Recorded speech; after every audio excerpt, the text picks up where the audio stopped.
Salve aí, corredores! Está começando para vocês que assistem aqui pela web mais um quadro Testamos do programa Fôlego, mais uma chance que você tem de conhecer o seu próximo tênis de corrida. Bom, acho que eu nunca recebi tanto pedido para comparar dois tênis quanto eu recebi desses dois caras aqui. Eles foram lançados na mesma semana, eles são os dois únicos calçados feitos em território nacional com placa de carbono, ou seja, eles são o topo da cadeia dos calçados feitos no Brasil. Supra está na sua segunda edição, Racer Carbon está na sua terceira edição. Um ano de trabalho, de pesquisa, de envolvimento de sua equipe em cima do tênis a mais do que aqui no Supra. Isso, sem dúvida nenhuma, reflete também no resultado final do produto.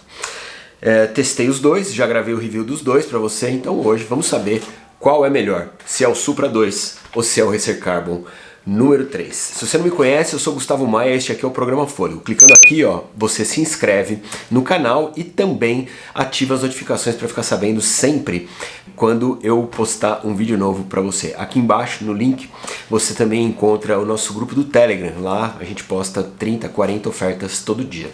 E antes de eu começar esse vídeo eu preciso te contar, cara, porque este vídeo aqui, assim como todos os nossos vídeos, são apoiados pela Insider. Eu tô sempre com a minha tech shirt da Insider, que é a peita que eu mais uso na semana. Por quê? Porque é só pegar da gaveta, ela combina com tudo, as cores são neutras, ela não amarrota, ela não pega cheiro, então é a camiseta perfeita, certo? Se você quiser comprar pela Insider, você pode usar o meu cupom, Programa Fôlego, que é esse que está aqui, ou clicando pelo link aqui embaixo, você já entra no site da Insider, com o cupom aplicado, já tá com o valor certo, é um descontaço para você. Bora? Qual é melhor? É o Supra ou o Racer Carbon? Qual você acha? Tá valendo. Cabedal, boa! Eu não escondo de ninguém que sou muito fã do Oxitec da Olímpicos. O Oxitec aqui está na sua versão 4.0. Ele é uma espécie de tela muito sensível, cara, é muito respirável. E o acabamento dele melhorou demais, né, cara, em relação aos modelos anteriores. O Racer Carbon trabalha com o cabedal que é o S-Knit. O S-Knit mudou bastante em relação ao modelo anterior. Ele tá com um ajuste basicamente perfeito. Mas, quando a gente pensa nos calçados que são da primeiríssima prateleira, o Racer Carbon meio que perdeu as características, né? Ele ficou um tênis parecido com um tênis de todo dia, parecido com um tênis de super trainer. Então, na minha opinião, no quesito cabedal, o ponto é pro Supra 2. Entressola, boa! Aqui a gente tem o NTX e aqui a gente tem o Speedtech Foam. Bom, em primeiro lugar, são muito diferentes as duas entressolas. Por quê? Porque aqui, primeiro, a gente tem um Pebax puro, então aqui 100% de Pebax. Enquanto aqui, a gente tem uma entressola que é majoritariamente de Pebax, a gente não sabe exatamente qual a porcentagem, e também a gente não sabe qual é o outro material que está mesclado com o Pebax aqui na entressola.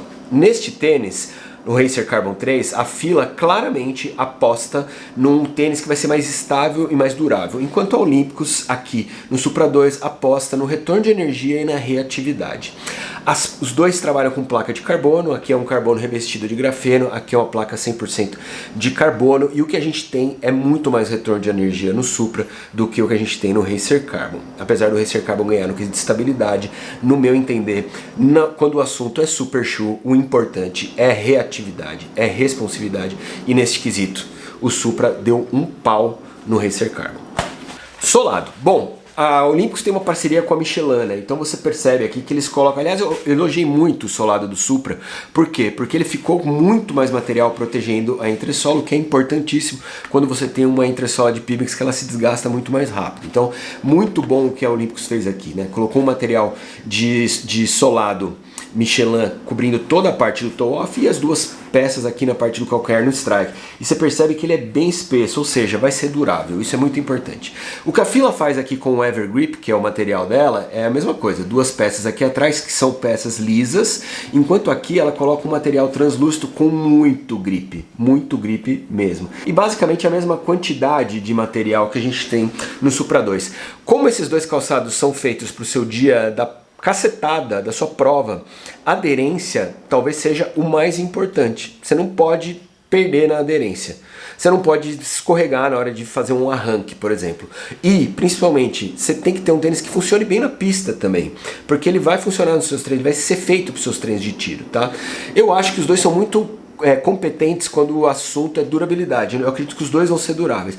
mas quando o tema é aderência, eu vou dar pro Racer Carbon, porque eu achei a aderência do grip que a gente tem aqui melhor do que o que a gente tem no Supra 2. Então, ponto pro Racer Carbon. Peso, não tem briga, 220 gramas no 42, 248 gramas no 42, 28 gramas a menos, ponto para Olímpicos, ponto pro Supra 2. Drop, também não tem briga, 6 mm de drop aqui pro Supra e um stack high maior, e aqui a gente tem 8 mm de drop e um stack high menor. Por que eu falo do stack high? Por que eu falo isso? Porque o stack high, quanto maior é a altura do tênis, quanto maior o stack high, mais inclinação você consegue proporcionar para a placa. E apesar da Fila ter colocado uma placa com uma inclinação mais agressiva aqui, o que a Olympus consegue fazer com este tênis, por ter um stack high maior, é dar muito mais reatividade. Então, a gente tem um drop menor, que é quase o drop perfeito, 6 mm, que eu adoro, mas tem um stack high maior, o que permite uma inclinação de placa diferente. Então, cara, o drop ele é muito importante nesse comparativo de hoje e é mais um ponto para o Supra 2. Preço? Outra cacetada do Supra no Racer Carbon, 1.299, 1.499, 200 pau de diferença. E o principal disso, né, é que talvez isso tenha sido o grande erro da Fila no lançamento desse tênis, porque os dois tênis foram lançados na mesma semana, eles competem, eles são os dois únicos tênis de Super Shoes feitos no Brasil, então essa discrepância de R$200 pegou mal, caiu mal para a Fila, né? Então, além de ser mais barato, o Supra 2 teve um erro estratégico da Fila que, na minha opinião, eu já falei isso no review, se não for resolvido, flopa o tênis. Ajuste. Boa, ó, esse é o gargalo da Olympus, sempre foi, e eu deixei muito claro isso no review. Continua sendo, apesar de ter melhorado demais, tá? Melhorou demais o ajuste do Supra 2 em relação ao Supra 1 e principalmente em relação aos outros modelos da Olympus. Tá melhor, mas ainda não é perfeito. E isso aí entra os 3 anos trabalhando contra 2 anos trabalhando em cima do tênis. O que a Fila consegue no ajuste do Racer Carbon 3 é muito bom. É muito bom mesmo e é comparável aos ajustes que a gente tem nos tênis gringos. Então, no quesito ajuste, é ponto para Fila. O cabedal do Racer Carbon não é tão bom quanto o cabedal do Supra, mas o ajuste dele é impecável, enquanto o do Supra ainda tem um pouquinho para resolver. Ponto para Fila, ponto para Racer Carbon. Último quesito, sensação de corrida. Cara, sensação de corrida, quando a gente fala de Super Shoe, é reatividade, cara. O que você precisa? O tênis tem que ser estável, sim, porque você vai usar ele numa prova, você não pode ficar instável, tá? O Corre Supra 2, ele não é instável, é um tênis estável. E ele tem muito mais reatividade, ele tem muito mais sensação de pogobol, ele tem muito mais pop do que o Racer Carbon. Eu acho que a Fila apostou num tênis mais estável que dure mais. Se a gente considerasse aqui o quesito durabilidade, seria mais um ponto para o Racer Carbon. E se isso é importante para você, o Racer Carbon é um tênis mais durável do que é o Supra 2. Mas aqui, na sensação de corrida, aquela sensação de pop que vai te jogar para cima, te joga para frente, o Supra 2 tem. O Racer Carbon tem de forma bem discreta, mas muito menor do que o Supra 2. Então, sensação de corrida, para mim, também é ponto para o Olímpicos. Cara, a Olímpicos levou de lavada, né? O Supra 2 é um tênis melhor do que o Racer Carbon 3. Ponto final. E ao que ele se propõe e como ele foi lançado, em suas estratégias, em tudo, ele superou o Racer Carbon 3. E acho que talvez tenha sido a maior lavada que eu já fiz aqui num comparativo. Se você tem um dos dois, coloca aqui embaixo sua opinião, quero saber. E na sexta-feira tem Testamos. A gente se vê lá, abraço pra você.